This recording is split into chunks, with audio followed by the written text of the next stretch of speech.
Presiden Prabowo Subianto mengkritisi praktik ekonomi yang merugikan rakyat dan menyimpang dari pasal 33 Undang-Undang Dasar 45. Presiden menyampaikan hal ini saat berpidato pada hari lahir ke-27 Partai Kebangkitan Bangsa atau PKB yang diadakan di Jakarta International Convention Center, Senayan, Jakarta pada Rabu 23 Juli. Presiden bahkan menamai model praktik ekonomi yang merugikan rakyat tersebut sebagai serakah nomik, di mana keuntungan segelintir pihak didahulukan atas hak rakyat banyak. Prabowo pun turut menyoroti kondisi produksi pangan penting seperti beras, jagung, dan minyak goreng yang mengalami ketimpangan akses dan distribusi meski Indonesia merupakan produsen utama beberapa komoditas tersebut. Selain itu, praktik penggantian beras bersubsidi menjadi beras premium dianggap Presiden sebagai bentuk penyimpangan yang merugikan negara hingga ratusan triliun rupiah setiap tahun. Cabang-cabang produksi yang penting bagi negara. Beras penting atau tidak? Jagung penting atau tidak? Minyak goreng penting atau tidak?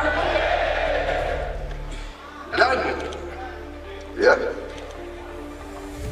yang menguasai hajat hidup orang banyak dikuasai negara. Sorry ya, ini bukan pikiran Prabowo, ini bukan maunya Prabowo, ini perintah Undang-Undang Dasar 45.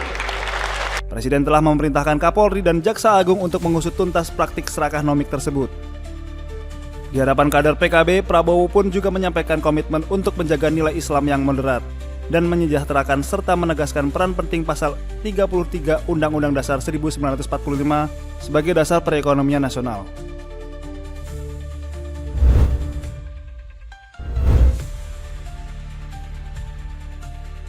Komisi 11 DPR RI mengadakan rapat tertutup dengan Daya Anagata Nusantara atau lebih dikenal dengan Danantara dan Kementerian BUMN di Kompleks Senayan, Jakarta, Rabu 23 Juli. Rapat ini membahas rencana kerja dan anggaran perusahaan atau RKAP dan sejumlah investasi strategis yang dinilai sensitif serta berpotensi mempengaruhi pasar. Ketua Komisi 11 DPR RI Muhammad Misbahun menyebutkan, dalam rapat bersama terdapat beberapa hal spesifik yang disampaikan Danantara, termasuk melibatkan kerjasama dengan mitra dari internasional.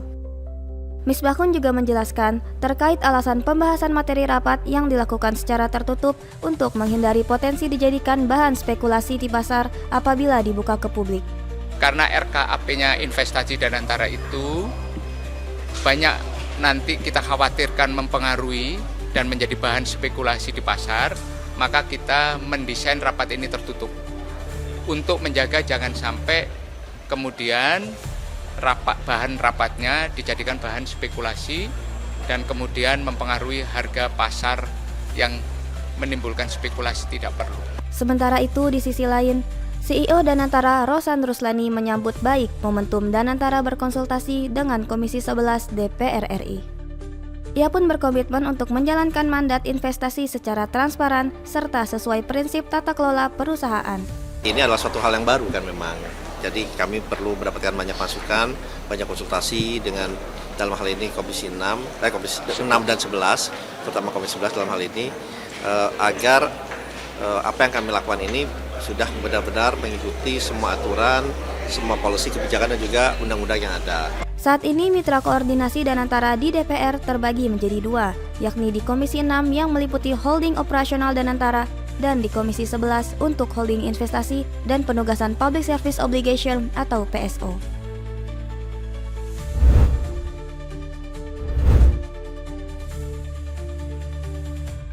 Kantor Komunikasi Presiden buka suara menanggapi persoalan transfer data pribadi yang menjadi salah satu kesepakatan dagang Indonesia dan Amerika Serikat.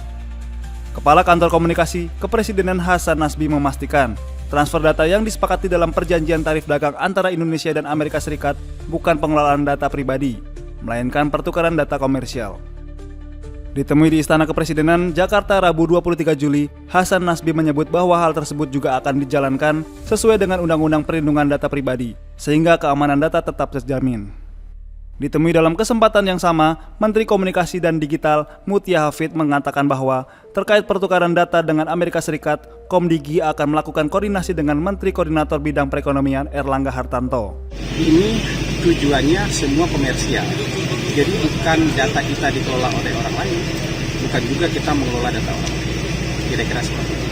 untuk kebutuhan pertukaran barang dan jasa tertentu, ya, yang nanti bisa bercabang dua dia, bisa jadi barang yang bermanfaat, tapi juga bisa jadi barang yang berbahaya seperti bom. Itu perlu keterbukaan data, siapa yang membeli, siapa penjual, dan kita hanya bertukar data berdasarkan Undang-Undang Perlindungan Data Pribadi dengan negara-negara yang juga diakui bisa melindungi dan menjamin data pribadi. Besok kami akan ke Menko Perekonomian dan besok nanti kita akan koordinasi seperti apa penjelasannya, dan nanti mungkin akan ada pernyataan dari Menko Perekonomian atau dari kami. Untuk saat ini kami harus menunggu sampai ada koordinasi dengan Menko Perekonomian. Pada Selasa 22 Juli lalu, Gedung Putih mengeluarkan keterangan resmi yang menyampaikan bahwa Indonesia berkomitmen memberikan kepastian terkait kemampuan untuk memindahkan data pribadi ke Amerika Serikat. Hal itu tertuang dalam kesepakatan tarif ekspor 19% yang diberikan oleh Amerika Serikat untuk produk Indonesia dan tarif impor 0% untuk barang-barang Amerika Serikat yang masuk ke tanah air.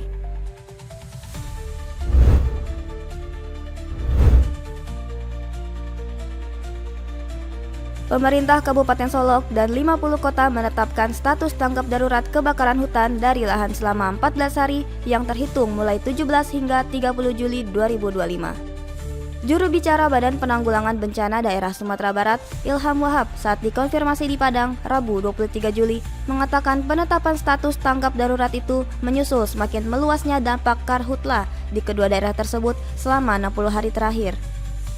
Di Kabupaten Solok, karhutla terjadi di semua kecamatan, umumnya di daerah perbukitan yang sulit diakses oleh tim gabungan dengan total lahan terdampak kebakaran lebih dari 300 hektar.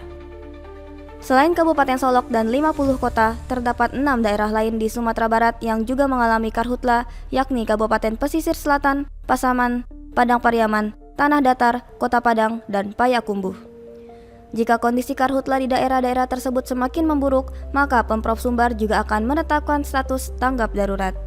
Dari provinsi sendiri, kita hari Senin kemarin sudah melakukan rapat koordinasi dengan lintas sektor, ada dari BMKG, Dinas Kehutanan, Pol PP, LH, Perkebunan, kemudian dengan Kabupaten Kota terdampak.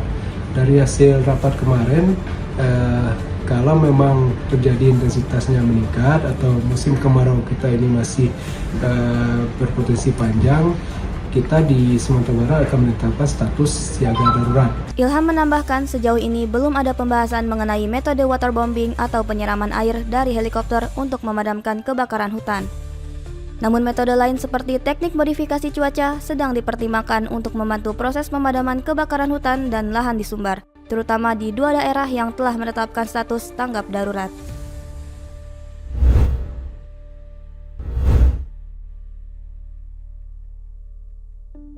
Liga E-Sport Nasional 2025 resmi dimulai. Mengambil pola liga berjenjang, agenda ini diharapkan menjangkau seluruh lapisan ekosistem e-sport tanah air. Dalam konferensi pers di kantor pengusahaan besar e-sport Indonesia Jakarta Rabu 23 Juli, Head of Marketing Garudaku Azwin Nugraha mengatakan kompetisi ini akan diawali dengan Liga 3 pada 23 Juli hingga 14 September 2025. Sementara Liga 2 akan berlangsung pada 25 September hingga 18 Oktober dan Liga 1 pada 31 Oktober hingga 15 November. Azwin menjelaskan sebanyak 12 tim akan bertanding di Liga 1 dengan 2 diantaranya merupakan tim promosi dari Liga 2. Sementara itu pada Liga 3 kompetisi tahun ini akan dibuat terbuka untuk semua pemain e-sport guna menunjang generasi atlet. Jadi Liga 3 ini memang kita itu mencari yang benar-benar dari grassroots. Karena regenerasi muda ini benar-benar menjadi concern kita. Karena lifetime untuk e-sports itu atletnya itu benar-benar sangat muda ya. Kita tahu umur 24, umur 25 mereka udah pensiun. Nah ini sekali yang menjadi concern kita, regenerasi, makanya kita cari yang benar-benar dari grassroots, dari Liga 3 ini semua bisa daftar. Sejauh ini sebanyak 132.032 atlet telah mendaftar Liga E-Sport Nasional dengan Mobile Legends Bang Bang menjadi game yang dipertandingkan. Wakil Kepala Bidang Kompetisi PBSI Gloria Famiela mengatakan ada kemungkinan atlet kompetisi ini akan dipanggil ke Pelatnas. Dan kedepannya pastinya kita akan terus, kalau dari PBSI sendiri kan kita pasti pembinaan. Dan untuk Liga Nasional sendiri, kita sangat menantikan sih pembibitan atlet yang mungkin nanti ke depannya, apabila nanti dia bisa bersaing di kancah dunia, kemungkinan mungkin bisa akan kita panggil ke pelatnas. Nantinya kompetisi ini akan ditutup dengan babak playoff dalam sebuah offline event pada 27 hingga 29 November 2025.